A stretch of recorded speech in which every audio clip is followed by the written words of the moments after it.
Hi, everybody. Today is Wednesday, July 23rd, 2025, and our friend John Helmer is back with us. Welcome back, John. Thank you for having me, Nima.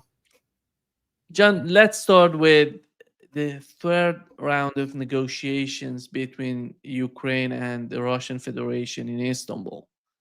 We know Hmm. that it's going to happen at 1 p.m. here in Brazil and 12 p.m. Eastern coast of the United States. Hmm. What is the main goal? What is in the mind of Russians this in this round of negotiations? Well, um, lots of things are in the Russian mind, but I think what we have to be prepared for is something like a surprise Russian maneuver, something like the battlefield maneuvers, where on the one hand the Russian side seems to be going in one direction, then it feints and suggests another direction in order to encircle and defeat the enemy. That's what's happening on the battlefield. And I think we can expect some surprise from this meeting. Let's bear in mind a couple of background things. First of all, it was the Russian proposal to have the meeting before now. The Ukrainian regime, and in particular Zelensky, refused. Remember that Foreign Minister Lavrov delivered what was called a new concept to Secretary of State Rubio to take back to Trump in Washington. That happened on July 10. So we've had almost 2 weeks in which the new idea, new concept from the Russian side was refused and rejected by the Ukrainian side, and it apparently was rejected by Zelensky. What then happened was that General Kellogg was sent to the Ukraine and spent several days there. At the same time, Zelensky ran an apparent reshuffle of power, moving the Ukrainian Prime Minister Shmyhal to the Defense Ministry, creating a new prime ministry and generating a lot of speculation about who was in charge of the purge. I think it's very clear Zelensky was in charge of the purge and his number two, Yermak. At the same time, we've seen demonstrations in the Ukraine, obviously planned demonstrations, set up demonstrations in which young people who might risk being mobilized managed to turn out in the street opposed to the anti-corruption, the attempt by the Zelensky regime to stifle the anti-corruption drive, which is essentially a US-sponsored drive in Kiev as part of a regime changing, a Zelensky changing idea.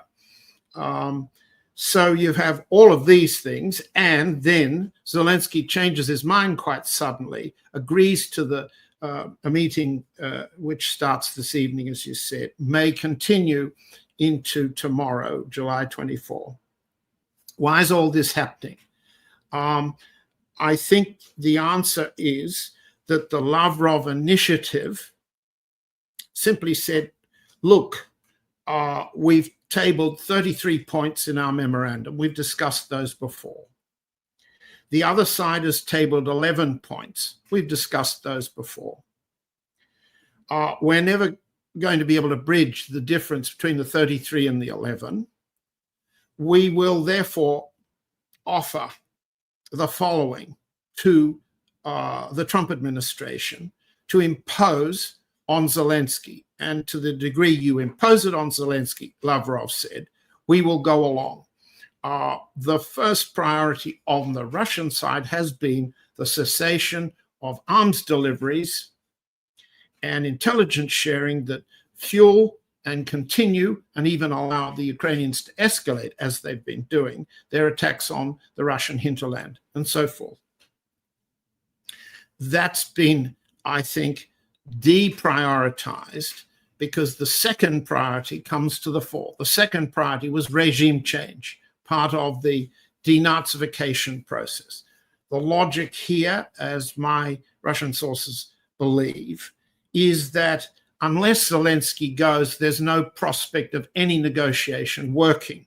And Zelensky's performance in the last week shows that while on the one hand he's sensitive to another switch on the Trump side, Trump switches all the time. He doesn't follow these points in the detail we're talking about. He couldn't follow what we're talking about. On the other hand, he could switch from against Putin, which is his posture in the last few days, to against Zelensky, which is his posture before. So Zelensky has tried to very quickly reinforce his power, which is the Yermak-Zelensky change of cabinet, and suppress the demonstrations because he understood those as a direct challenge to the corruption that he, Umarov and others in Kiev are vulnerable to. So he's been strengthening his regime against the Russian priority to be discussed now. So what we then face is a surprise maneuver that'll become a little more obvious. And I think I've just put it on the table for you, and let's see if it works out. That the Russian side will say, we want to take a subset of our 33, and we're prepared to offer a ceasefire. The ceasefire, so-called immediate ceasefire, Trump has wanted it to accompany him a meeting with President Putin. Macron, President of France, Starmer, the Prime Minister of England, they've all pushed, and the NATO allies have all pushed for an immediate ceasefire. The Russian opposition to that's been obvious. The opposition is, we can't have a ceasefire that enables you to resupply. That makes no sense. And we can't have a ceasefire that enables you to gain strength at our expense. So at the same time, I think the modified Russian priority, the surprise in Istanbul over the next 24 hours, is to say, if the Americans agree to delay the new deliveries, delay, not say they won't, because Trump has just announced he's going to deliver Patriots. He's going to deliver more munitions in the meeting with Rutte, which we talked about last week. But we know that the Norwegians, the Germans, refuse to deliver their Patriots to Germany unless there's a guarantee from Washington that Washington will fly Patriots to replace the ones that have been whipped out of German and Norwegian and other NATO allied defenses.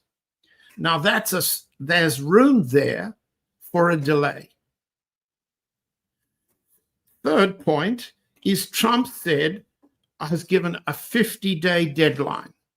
Now, it happens that the State Department briefer, Miss Bruce, was asked about this deadline yesterday and said it's not really a fixed deadline. It could come a bit quicker. You remember we did that with Iran. It could come a bit slower. What she's talking about is the September 3 multi-part meeting in Beijing to celebrate the 80th anniversary of the defeat of Japan. This is very important to the Chinese, as important to them in their history as the victory parade is in Moscow. Now, that's the meeting where President Putin will meet and attend, and it's a meeting to which President Trump is invited. Now, it would happen to coincide approximately 40 to 45 days away. So it's within the 50 days. So my Russian sources believe that the Russian side is prepared to offer a ceasefire within that delayed period that would come with a meeting between Putin, President Xi Jinping of China, and President Trump in Beijing at the beginning of September. Now, I think those, I hope I'm not too unclear for everybody, is a simplification of the 33 points. It's a dire threat to the Zelensky regime because it means commitment to elections. He's got to go. It also means a delay in deliveries. And that's completely contrary to the announcements that have poured out of the new defense minister, former Prime Minister Shmyhal, over the last few days. Shmyhal, by the way, doesn't have very much meaning in most languages, but in Yiddish, it's very reminiscent of the Yiddish word schlamazel, which means a blunderer, a fool. It's not a complimentary term. Mr. Shmyhal is blundering, but predictably, he's announcing a whole range of new arms deliveries, which are promised. But if there's a significant delay, and the Americans enforce that, if there is a significant commitment to elections, and the Americans force it on Zelensky, Russia is prepared to say, well, we've got more or less what we want in terms of cessation of arms deliveries. We might be able to count on the Americans to withhold or delay intelligence sharing for attack purposes during a ceasefire.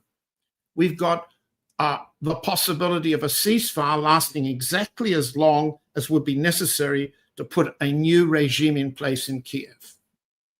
Now, how exactly you could get Zelensky's team, headed by Umarov, in Istanbul to agree to that with Medinsky, Galuzin, Kostyakov, and Fomin, the same Russian delegation on the other side, remains to be seen. Let's see how they can do it. But if Russia's got that ingenuity on the battlefield at the front and can continue to edge forward, it's winning that war. Let's see if they're as good at maneuver in the Ukraine, against Ukraine in Istanbul, in order to basically attract Trump's agreement. John, you've mentioned the White House administration, the Trump administration talking about the 50 days. Here is what she said. Negotiation happening, and it's in motion, then things can change rapidly. That the day you set up a window, 2 days later it can be different because of the conversations that have been had. So it's never a static, for most of us, if we make a plan, it's kind of a static plan for us. We have an appointment and we choose that day for the appointment next month. That's not the case here. John.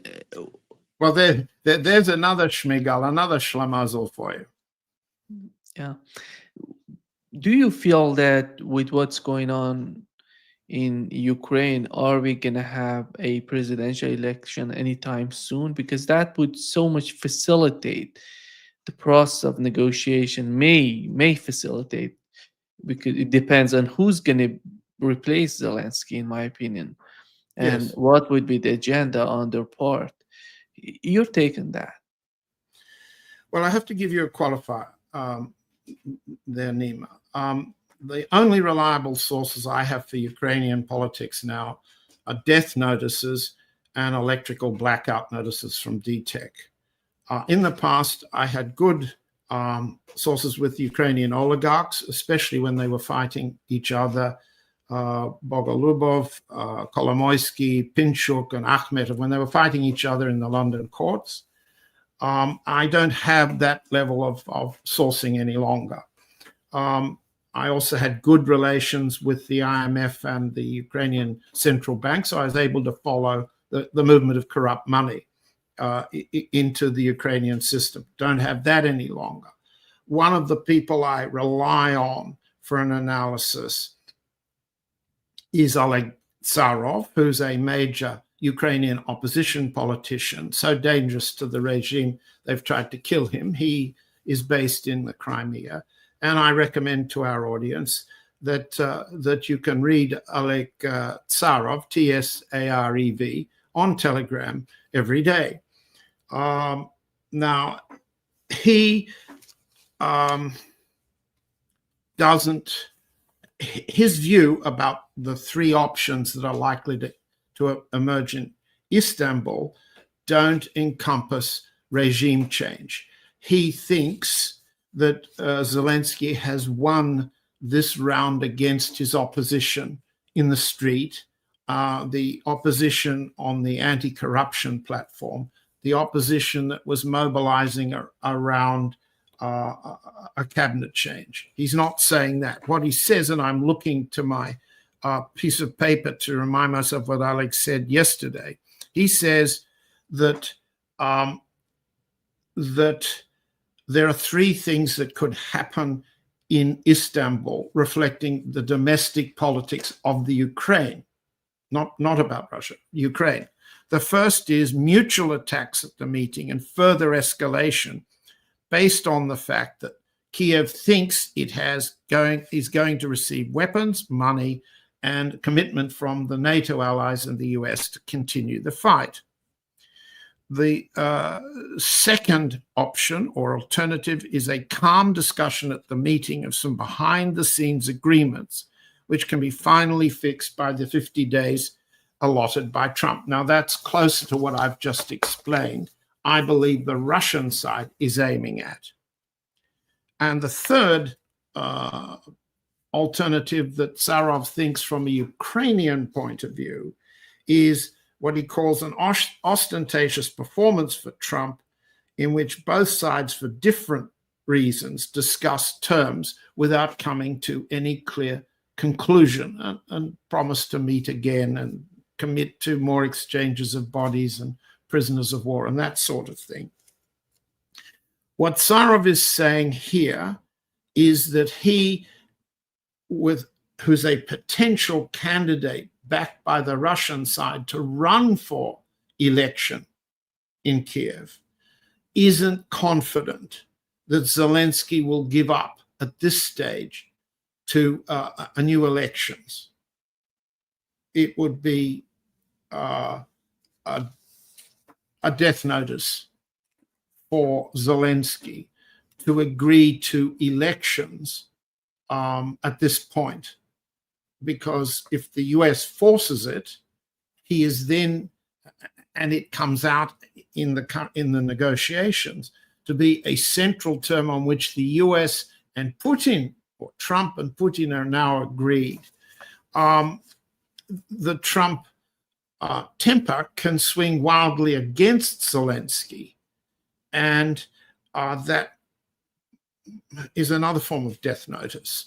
So what we're talking about is theory of regime change, while Russia pursues an underlying strategy of winning on the battlefield slowly but surely, and it's accelerating its drive westward, while it shows goodwill, mollifies Trump's demands for respect, courtesy, and flattery, and continues to negotiate seriously. Now imagine right here where we are the morning in the United States. We're heading towards afternoon and evening in Istanbul. Imagine if the issue becomes ceasefire for elections. This is a big change. Yes, it would be a headline kind of change in tomorrow's media.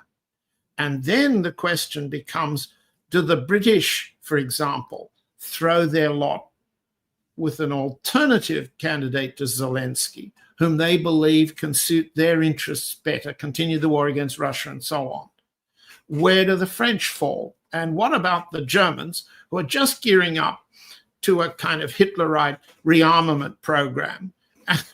And the political foundation is pulled from under them. I'm sorry, I'm not quite answering your question. You tell me where you think I'm going wrong. But that's the precipice that Zelensky's sitting on. And he's been sitting on it for the last few days. So what he's done exhibits precipice sitting. I don't know, John, if Germany or France do have someone in their mind to be their candidate in Ukraine, to be supported by them in Ukraine. But I know that the British have someone in that they want to support it, that his name is Zelensky. He's so Yes. prominent. Everybody knows him. And they've been preparing him for Ukraine. I don't know. Do you feel that, let's assume that Zelensky gets elected in Ukraine.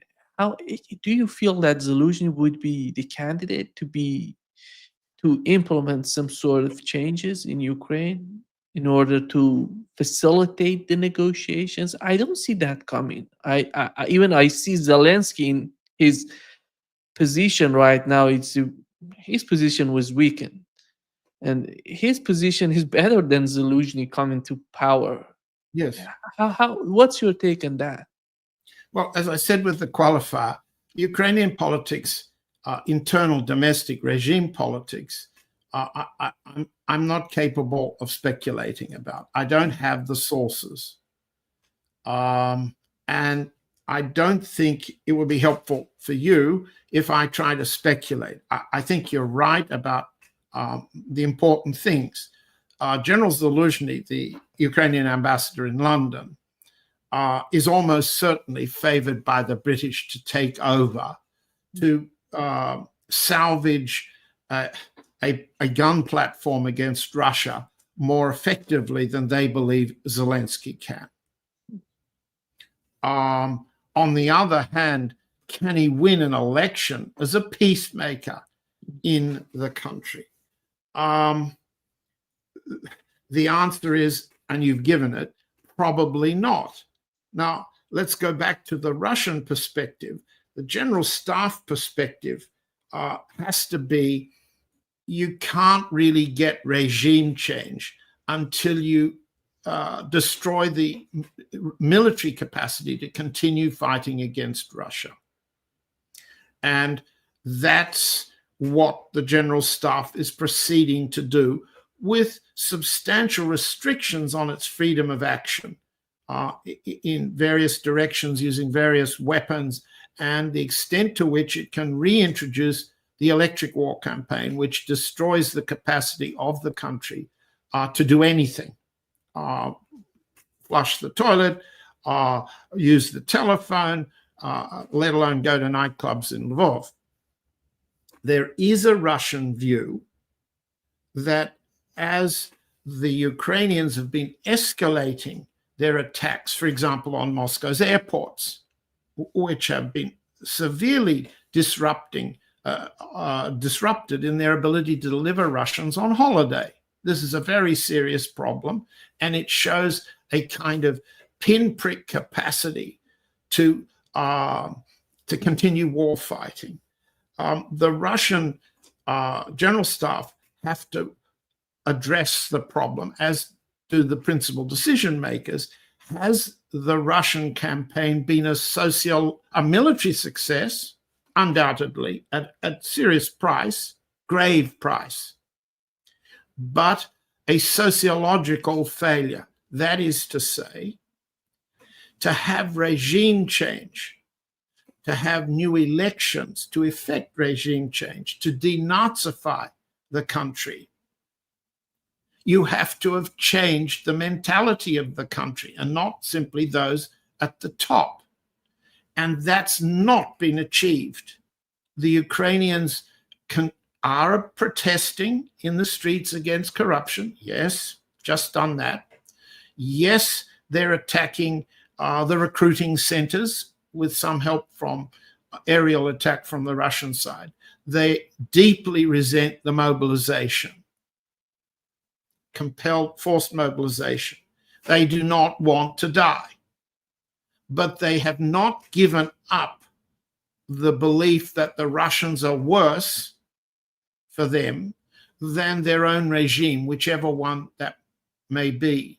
So there is a military view in Moscow that it doesn't make sense to defeat the vampire by driving stakes through his arms, his legs, his lower limbs, his hands, and you avoid striking at his heart.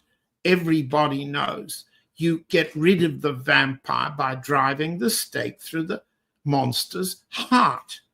So there's a difference of view strategically on whether the war has achieved or could achieve its social objective, denazification, regime change,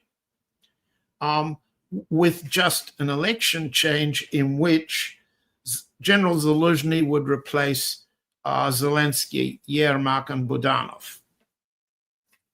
If there's that degree of difference in Moscow, you can be sure there's a considerable degree of difference of assessment in Washington, in London, in Berlin, and in Paris too. Ergo, where are we? No, you've got a lot of people on the other side wanting to continue the war against Russia by any and all means, but they don't know how to continue if Russia keeps winning.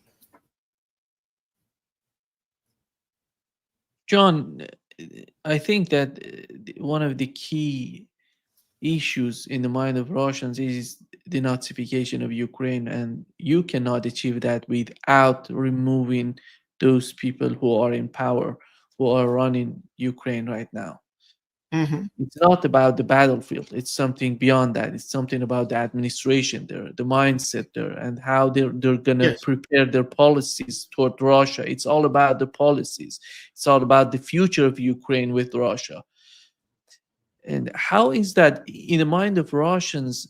Do you think, do they believe that's achievable? That's going to happen with what's going on? We know that how the Western countries are somehow pushing these political parties. You look at these protests in Ukraine. The first thing that comes to my mind that Ukraine was literally destroyed for more than 3 years. Nobody came out. No protests so far. And all of a sudden, they're talking about the corruption happening in Ukraine and all of that. It somehow seems to the audience, it was manufactured by, it was somehow created by the forces, some forces that they're trying to manipulate the situation in Ukraine. I don't doubt it. If you look carefully at the footage, Tsarov said as much. Western observers can see it. You've got young men there who would risk being grabbed off the street, put into vans and driven to training camps at the front. How come they're suddenly so brave as to protest?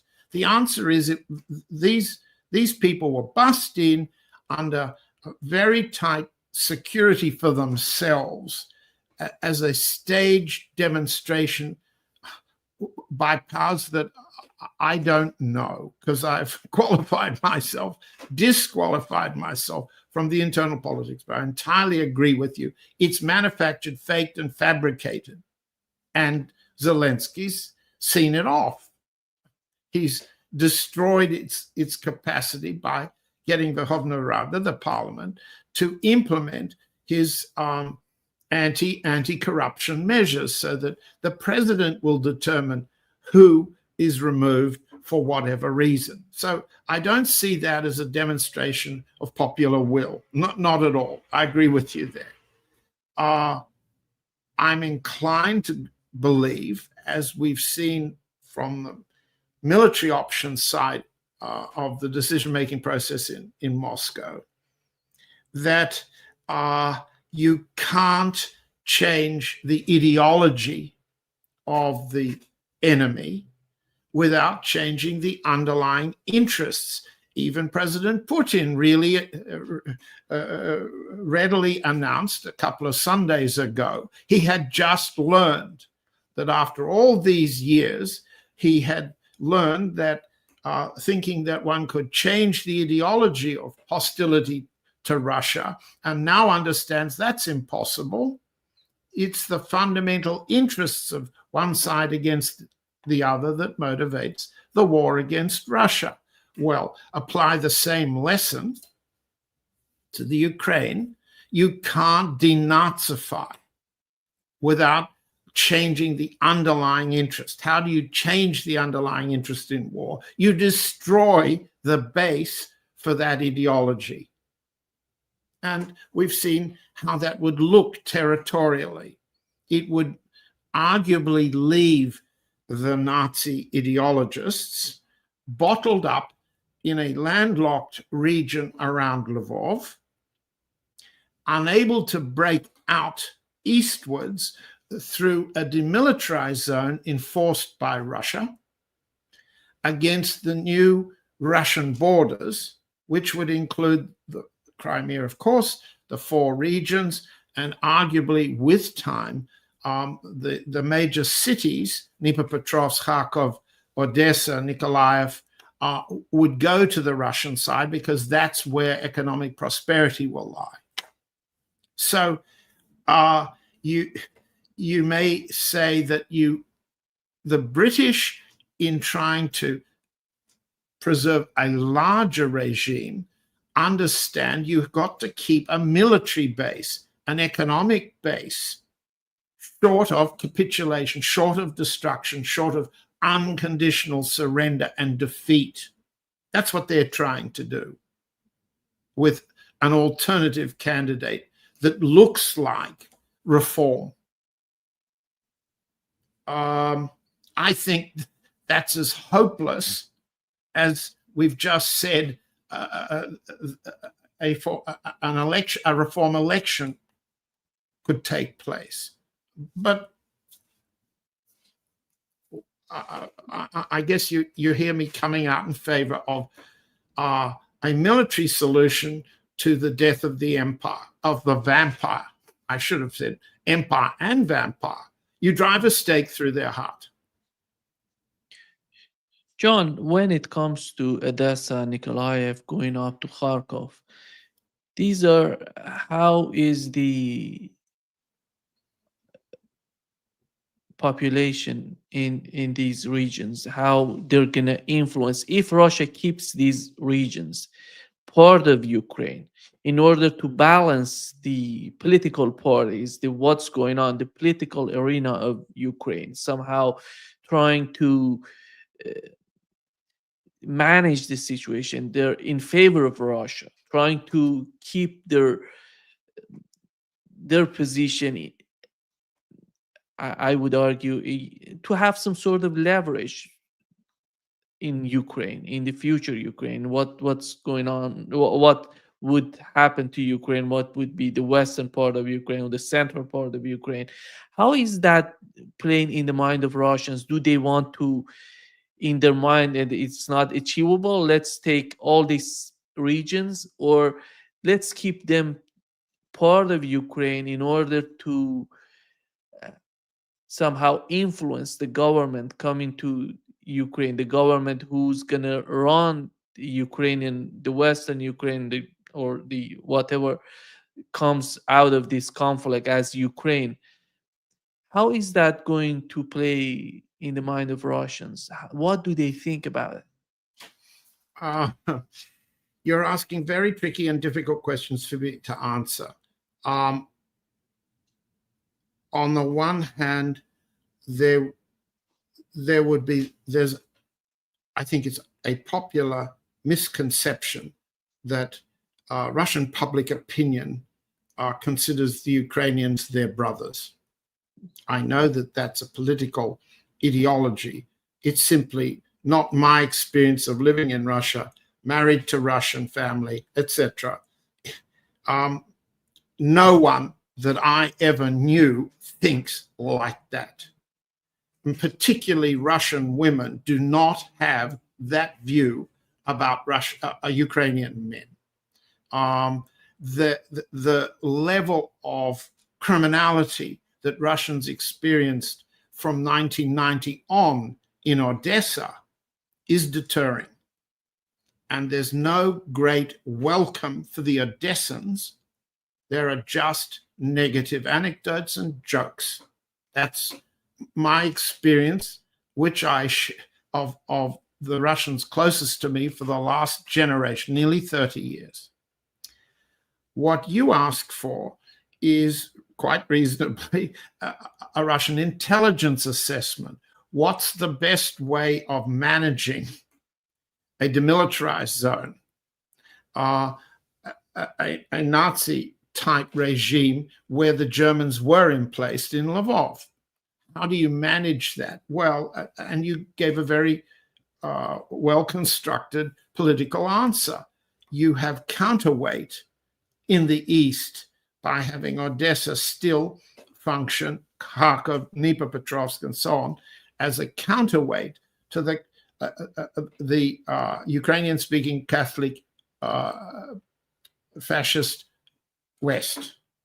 Now, that's an intelligence agency responsibility, SVR, and that I'm not party to it, but it has. And you'll have to remember that the SVR, through its director, Mr. Narishkin, has been among those airing the possibility that the solution for the impossible to change fascist West is to break it up into pieces and let the Poles take over what was once east of Krakow, a Polish section. Let the Hungarians take the Transcarpathia. Let the Romanians take a bite out of the cross-border territories that they once had, and let the problem of the intransigent West be solved by the equally anti-Russian neighbors, the Poles principally.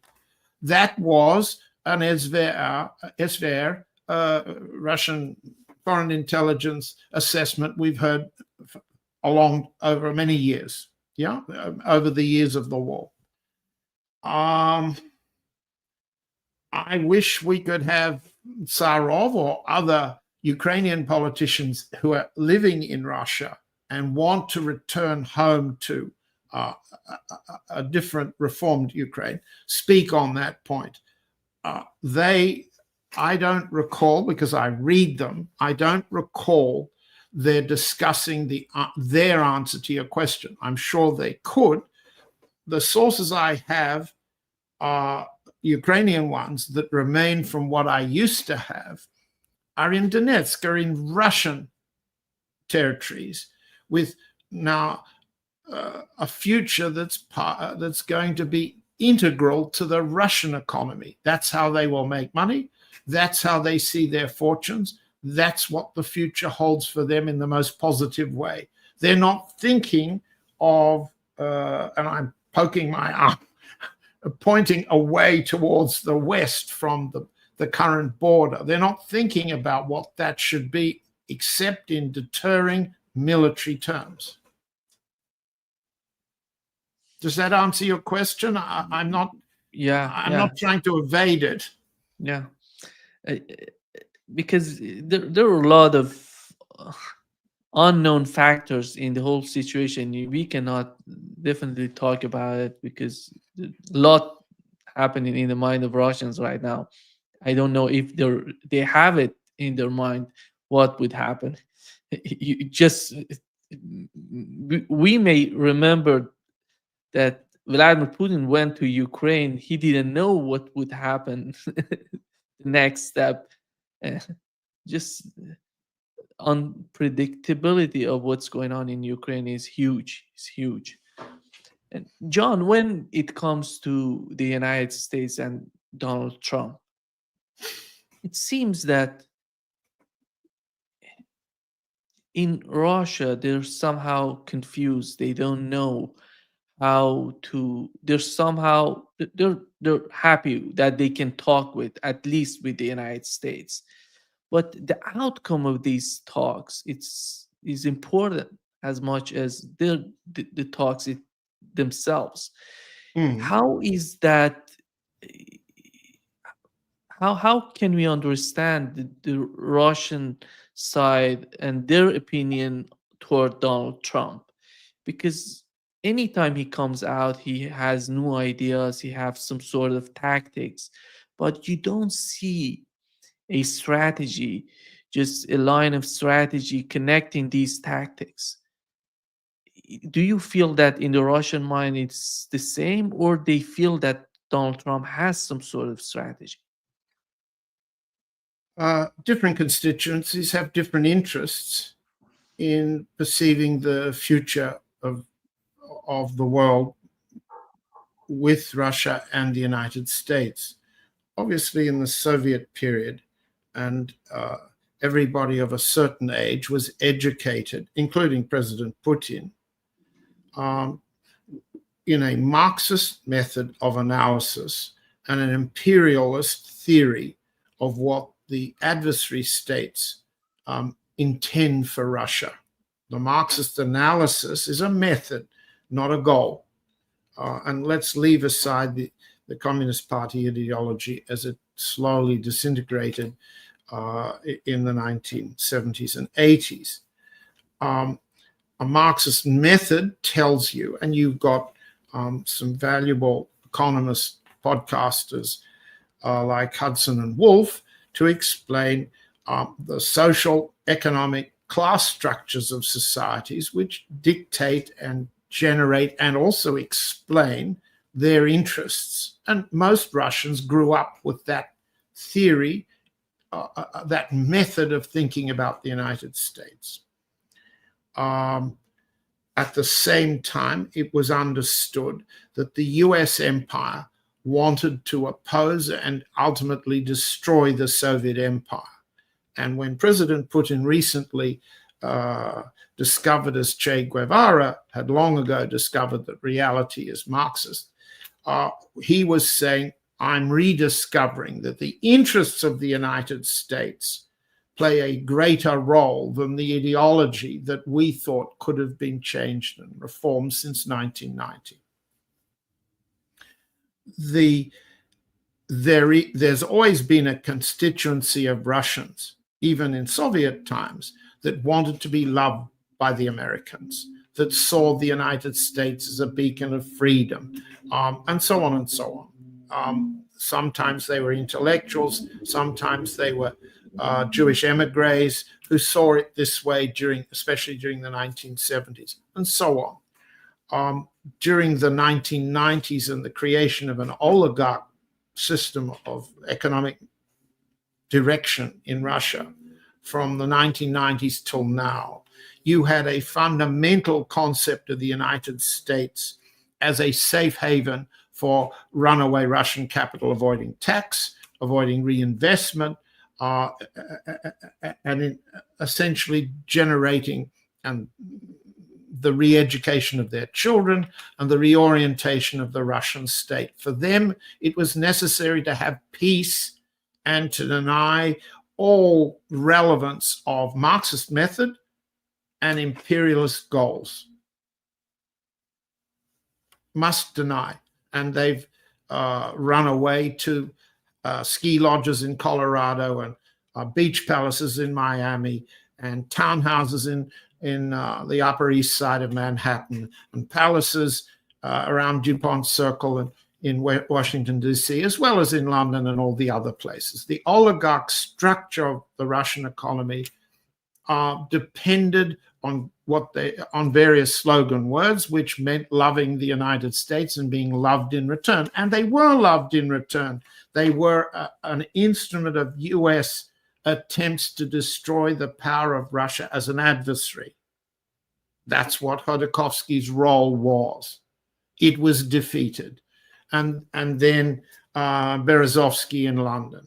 And here we are today, where the United States has very conveniently sanctioned almost all of them, leaving Russian capital of the oligarch group nowhere to run to. And obviously, that's a group that would like to resolve the war on the best possible terms for that group, the best possible interests for that group. And so they lobby for those interests. And they have their own representative in the negotiations. His name's Kirill Dmitriev. He's the representative of new business opportunity with the United States. And for them, there are priorities like reduce sanctions. Reducing sanctions while Trump is threatening bigger sanctions is contradictory, but the Trump administration can resolve the contradiction by doing one thing and not enforcing another. That's the only way to dismantle current US sanctions towards the oligarch interests, and that's to adopt the same policy that they've adopted towards US corruption abroad, not enforce the standing law. All right, where are we leading here? We have a public opinion that's now convinced, and there's no doubt about this in the polls, that Russia faces existential destruction by the MAGA, the Make America Great Again, MEGA, Make the Empire Great Again, whether it's an Anglo-American combination or a German-American combination. Russian public opinion is very clear. These are existential threats to the survival of Russia. Lose the war, Russia loses its capacity to survive in prosperity for a future. That's public opinion, and it has its own, it changes. There's no doubt that the hostility directed at Russia by the Biden gang, Biden, Blinken, Newland, the same people that were at the meeting December 9, 2020, that President Trump's now focusing on as the source of the sedition against him, that group represented an enemy force, and Russians aren't in any doubt about that.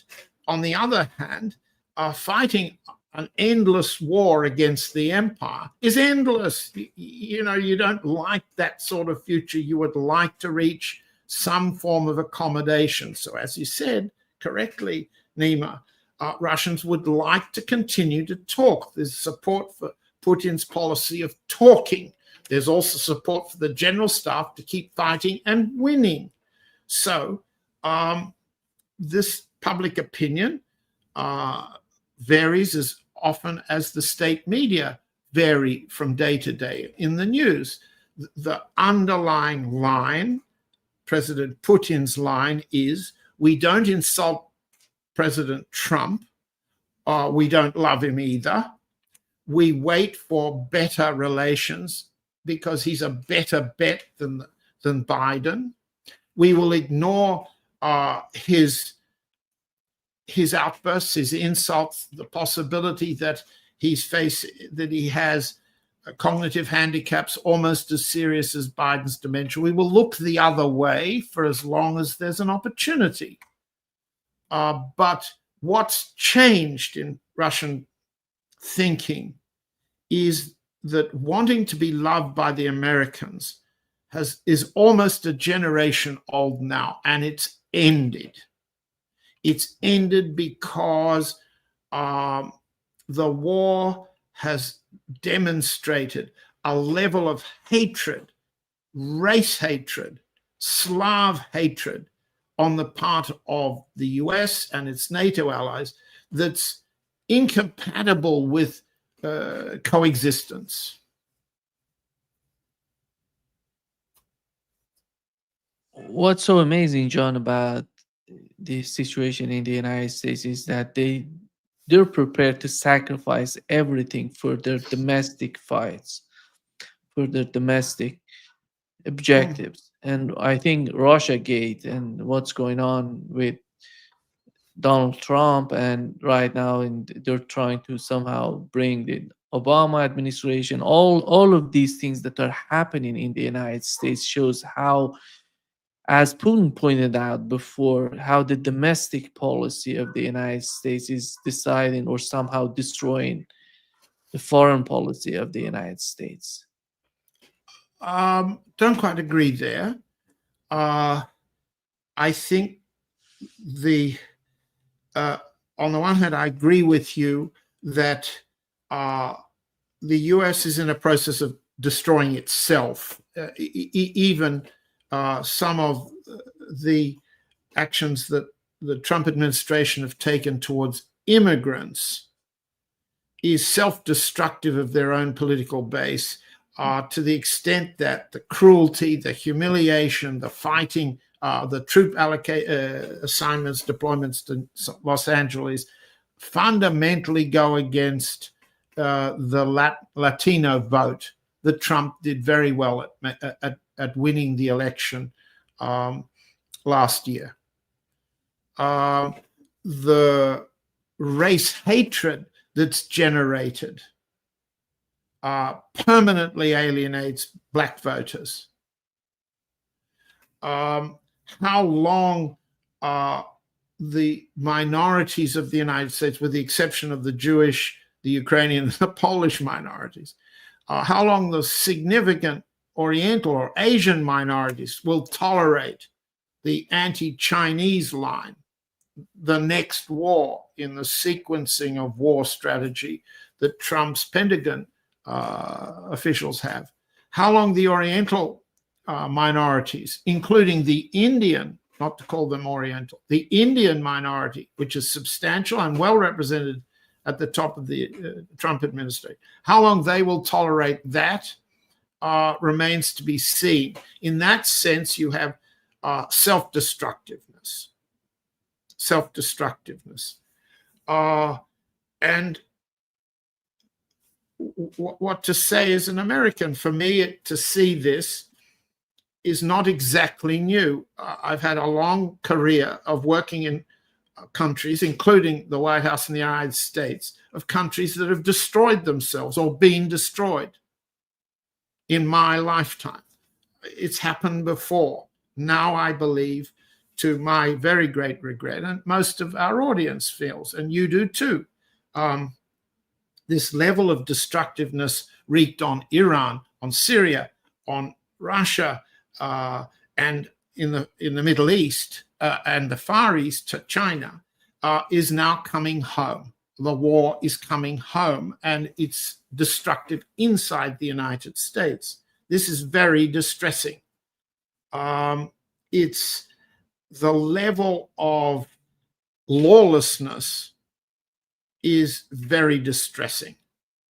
And we can see this in one case or another. For example, the US audience is bound to be very interested in what you've just said as the attack on the Obama administration, revealed by the Russiagate documents released last weekend by Director of National Intelligence Tulsi Gabbard. By the way, all those folks who believe that Tulsi Gabbard was a significant reformer of US intelligence objectives should be biting their tongues. What Tulsi Gabbard's real role has been and will be is this policy of internal revenge. And she's doing a good job at that. She's not in any way countering the intelligence orientation of the United States towards the empire objectives, including Israeli genocide. Let's go back to what she did on Sunday. What she did on Sunday has two elements. By showing what we already knew in Russia, Russia didn't have a significant interference role. It didn't change votes. Yes, it spent some tiny sums of money on hacking and on advertising and using social media. It failed, as the intelligence community showed, to break into the voting machines if it tried. All of the inventions of the so-called Steele report, the Steele dossier, all of those things were hocus pocus and fake at the beginning, and we don't have to go into I told you so. We just look back at what was done then. The dynamic of that Trump wants to interpret from these documents is I told you they were trying to destroy me, and now I'm going to get my revenge. Okay. You get lunatic lawlessness on the part of those who say that the documents show treason. And now the Trump administration officials and the Obama administration and the Biden administration officials who attended the meeting of December 9, 2020, should face the death penalty on treason charges. This is mindless ignorance of US law. Even Trump, in his meeting with the Philippines president this week, referred to what was done as sedition, potentially sedition, not treason, not espionage.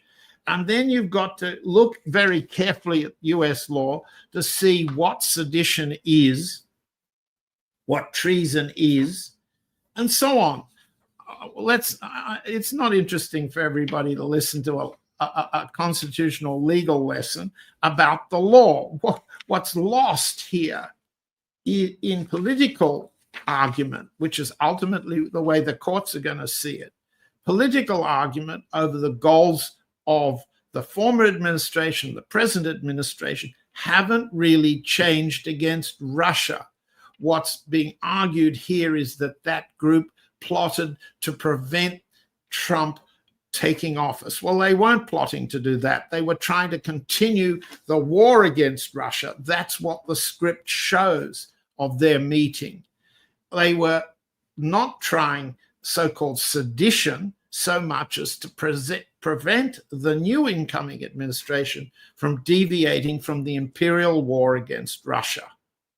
Their means were different from the ones currently being pursued at the State Department by Rubio, at the NSC by people like Sebastian Gorka, at the Pentagon by people like Elbridge Colby and others. The means are different, the goals are different over time, but is there a significant change in imperial policy? I don't believe so. Are the documents now disclosed seditious in the attempt to change that policy? I don't believe so. I don't believe a US court would possibly find that. Instead, we've got domestic politics, exactly as you said, Nima, domestic politics tearing up the legal framework, the courts, the statutes, the policy-making systems for a political objective. What's the political objective? Well, one just goes to something like realclearpolitics.com and it looks at the polls. You're looking at a Trump who, notwithstanding his daily tweeting about how popular he is not. He has a very high level of disapproval. More than half the US voters disapprove. The gap, and I've tried to explain this before, between his disapproval and approval on various policies is bigger and smaller. But he is trying by these means, which include racism, they include a level of expletive vulgarity and hatred to solidify his base. But even there, he's destroying his own base. And you can see from some podcasters we all know who saw great opportunity in the Trump arrival in January and are now saying that opportunity's been destroyed. And then they come up with a slightly different theory of why Trump is self-destructive or why the administration is failing to root out the deep state, et cetera, et cetera, et cetera. Everybody in the audience knows what I'm talking about. But the problem doesn't get any better. There's no coming together. There's no compromise possible.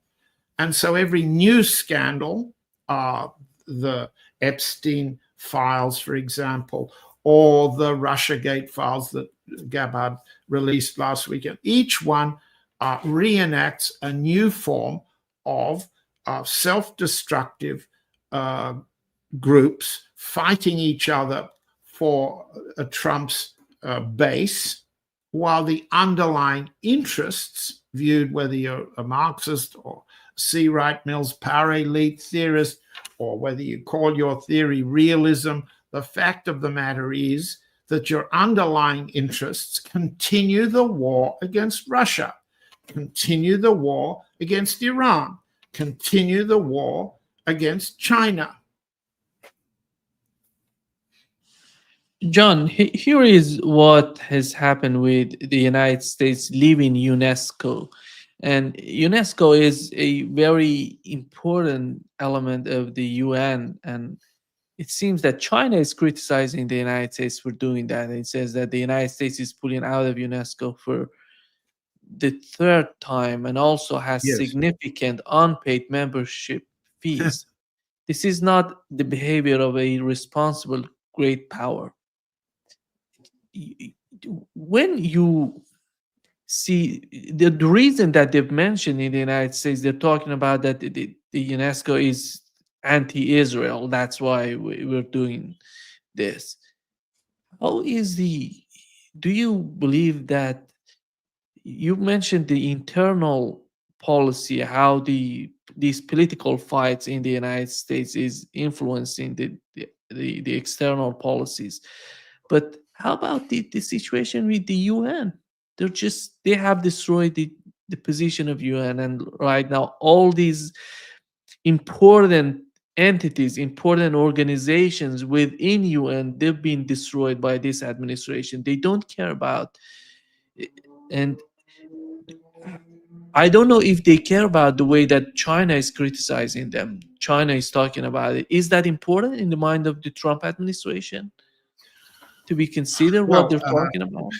Well, hold on a minute. I accept your question as well put, but I've just done a piece to suggest that the mind of the President of the United States is deeply damaged, clinically damaged. I'm talking about the administration. You can know. argue about Donald Trump Yes. himself, but the administration is bigger than that. Yes, you're right. Every one of the UN international bodies has been destroyed in the context of fighting the war against Russia. Last week, we were talking about the destruction of the IAEA, the International Atomic Energy Administration, which turned into espionage for the US-Israeli attack on Iran. The IAEA has also served the Ukrainian-American war in defending the endless bombardment of the Zaporozhye nuclear power plant. And we can go on and on. IAEA and its titular head, Mr. Grossi, the Argentine, has discredited itself as an international body. And the same can be said of what the British did, not to the UN body, but to the OPCW. That's the Organization for Prevention of Chemical Weapons, and its role as a regulator and enforcer against chemical warfare, secret chemical warfare. How was it done by the British? By manufacturing the Novichok narrative and then claiming that Russia had used this chemical warfare weapon in England against three people, Sergei Skripal and Dawn Sturgis, and then used OPCW technical inspectors to prove the British case. The British did that all by themselves. The other international bodies, the ICAO, the International Civil Aviation Organization, I think it's based in Montreal, has also been destroyed by the way in which its investigations of civil aviation accidents or the shooting down of MH17 have been politicized as a warfare weapon against Russia. And so we go on, and we'll see it applied to Iran. We'll see it applied to China. And in the Middle East, we've seen groups supported by Turkey destroying Palmyra.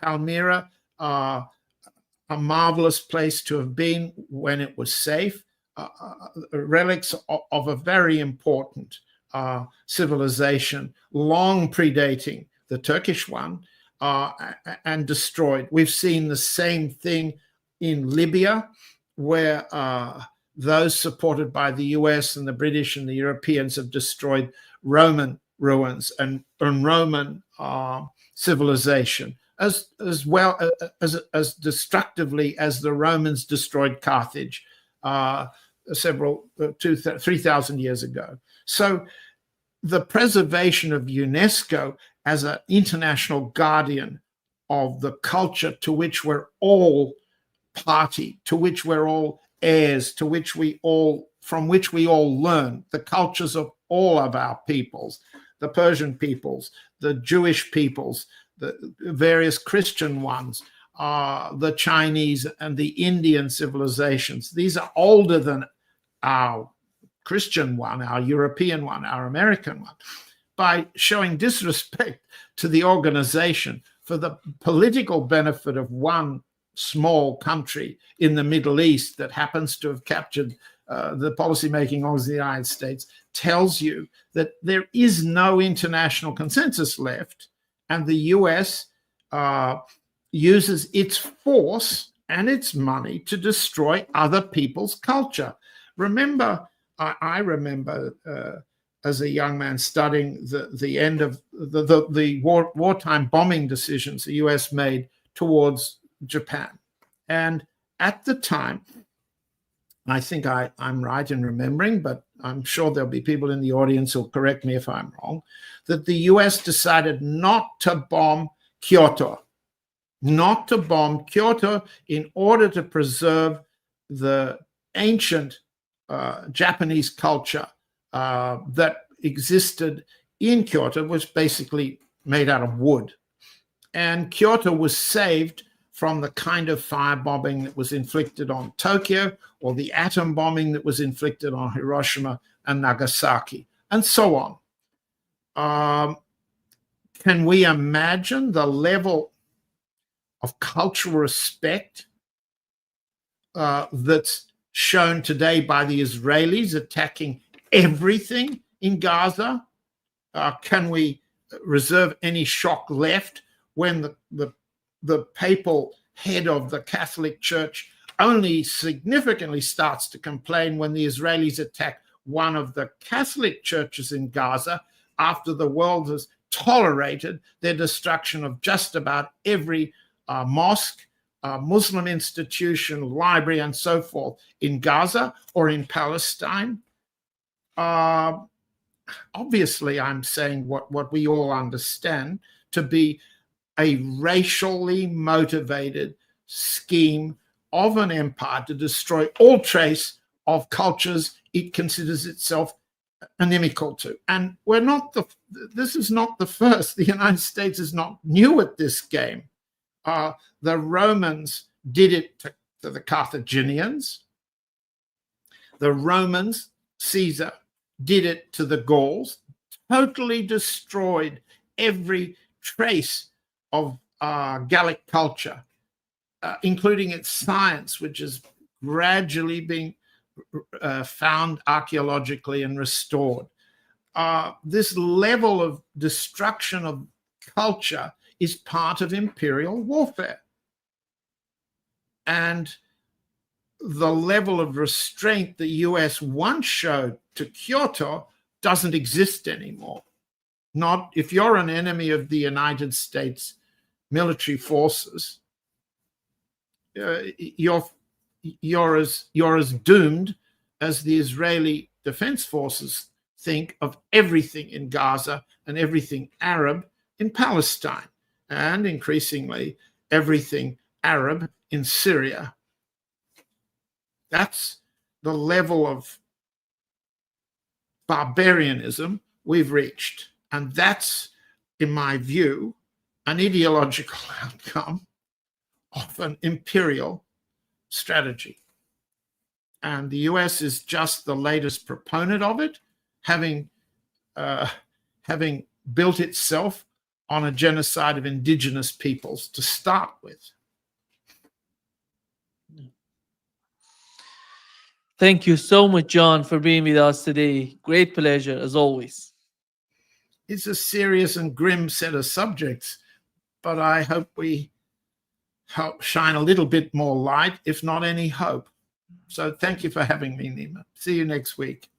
Thank you.